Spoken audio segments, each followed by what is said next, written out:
There is a $50 million house on the edge of the Atlantic Ocean, and one night a year, it becomes the most photographed backyard in America. Bigger than the Met Gala, bigger than most award shows, and the man who owns it isn't even famous for being famous. Stick around, because by the end of this video, you're going to know exactly why the biggest names in sports, music, and Hollywood cleared their entire 4th of July schedule for one single party, and why this year's edition might have been the wildest one yet.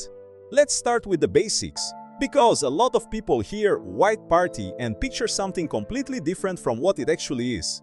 This is not a nightclub event. This is not some exclusive members-only rager hidden from the public.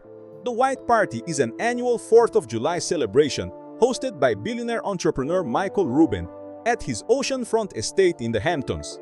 Everyone who attends wears all white, which is where the name comes from, and the guest list reads like a crossover episode between the NBA, the NFL, the Grammys, and Hollywood's A-list. But here's where things get interesting. This isn't a party Rubin throws to be seen. He's not an actor or a musician chasing headlines. He's the CEO of Fanatics, one of the biggest sports merchandise companies on the planet, and this party started small and organically grew into the cultural event it is today. That's a huge part of the appeal. People aren't just curious about celebrities in white outfits. They're curious about how a business guy built the one party that stars actually want to attend. If you're only just now hearing his name, here's the quick version. Michael Rubin built his fortune in e-commerce and sports merchandising, eventually turning Fanatics into a multi-billion-dollar operation that partners with nearly every major sports league. He's deeply plugged into the sports world, which explains why athletes make up such a massive chunk of his guest list every single year. Think of it like this. Most billionaires throw parties to impress other billionaires. Rubin flipped the script.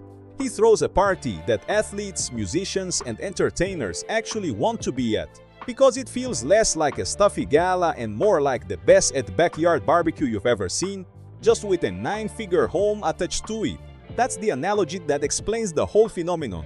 It's less Met Gala, more the coolest cookout in the country, except the guest list includes MVPs and Grammy winners. Now let's get into what everyone actually searches for, who showed up this year. The 2026 edition of the White Party brought together an enormous mix of sports and entertainment royalty.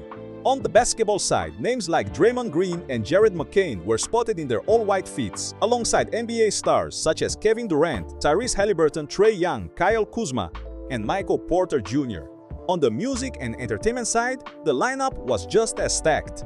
Guests included Lil Wayne, Travis Scott, Quavo, and Jay-Z, while the broader celebrity turnout featured Jake Paul, Teyana Taylor, Mike Tyson, DJ Khaled, Alicia Keys, Cardi B, and Nelly. Even the business and sports leadership world showed up, with executives like TKO President Mark Shapiro and WWE President Nick Khan making an appearance alongside the athletes. And this is where most people make a mistake. They assume this is just a random mashup of famous faces who happen to be free that weekend. It's actually the opposite. This guest list is a direct reflection of Rubin's real relationships across sports and entertainment.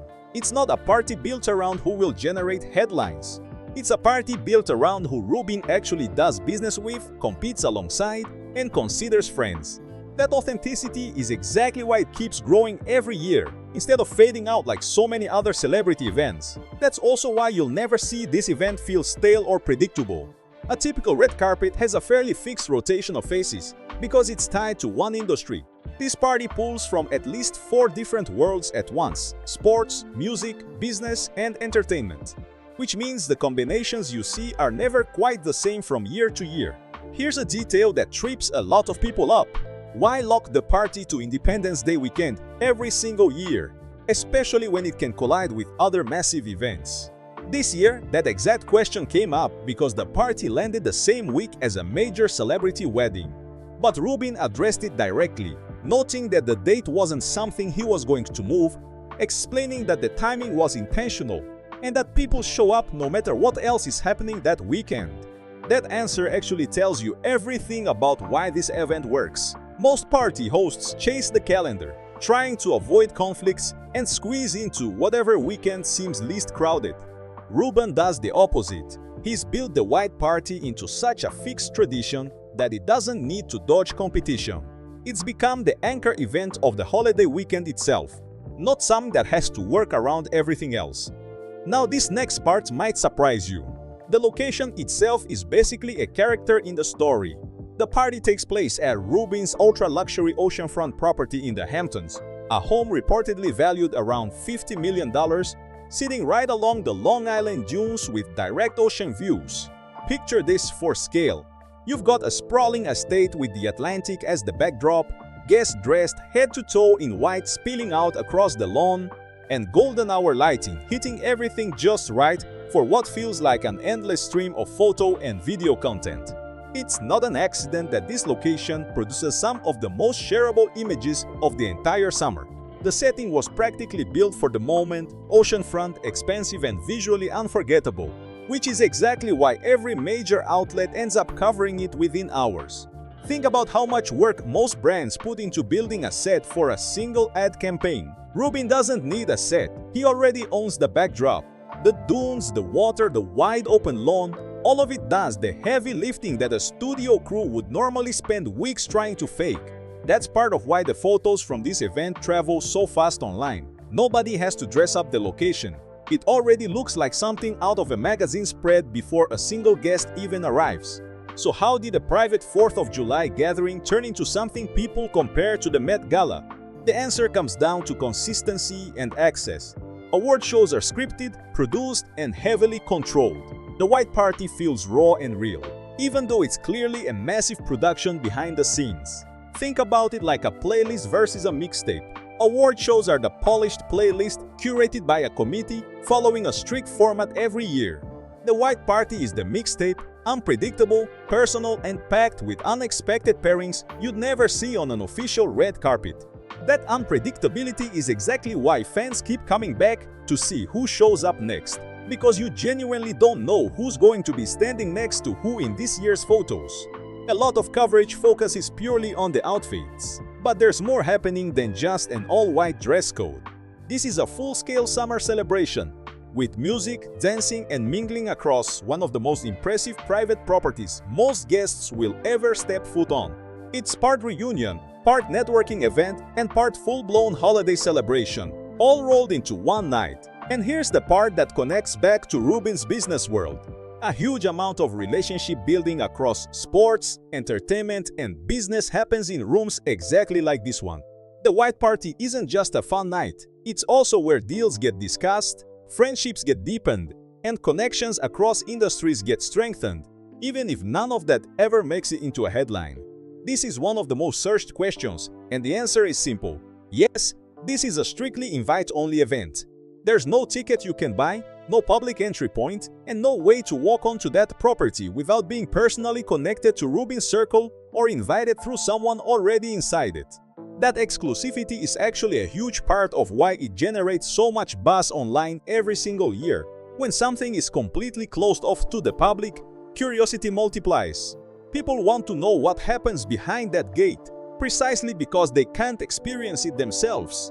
And that gap between access and curiosity is exactly what drives millions of views to recap videos, photo galleries, and breakdowns just like this one.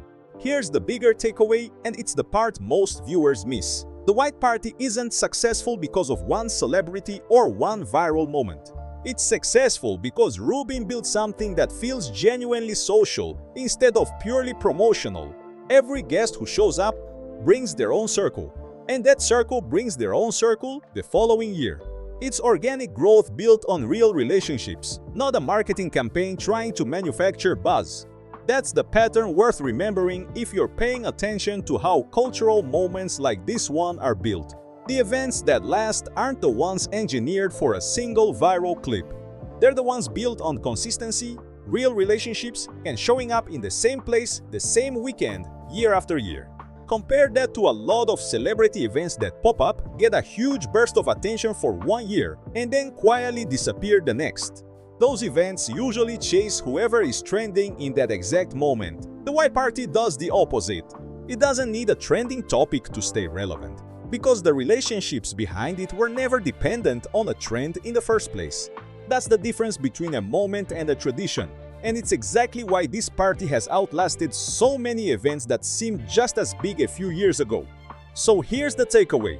The white party proves that the biggest cultural moments don't always come from studios or award committees. Sometimes they come from one guy's backyard and a guest list built on real relationships. And that story loop I opened with, about why the biggest names in the world cleared their schedule for one single night. Now you know the answer. It's not the house. It's not even the fashion. It's the fact that Rubin built something people actually want to be part of.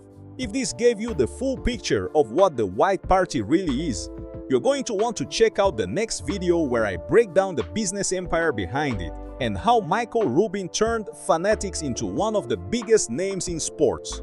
Drop a like if you enjoyed this breakdown, subscribe if you want more videos like this one.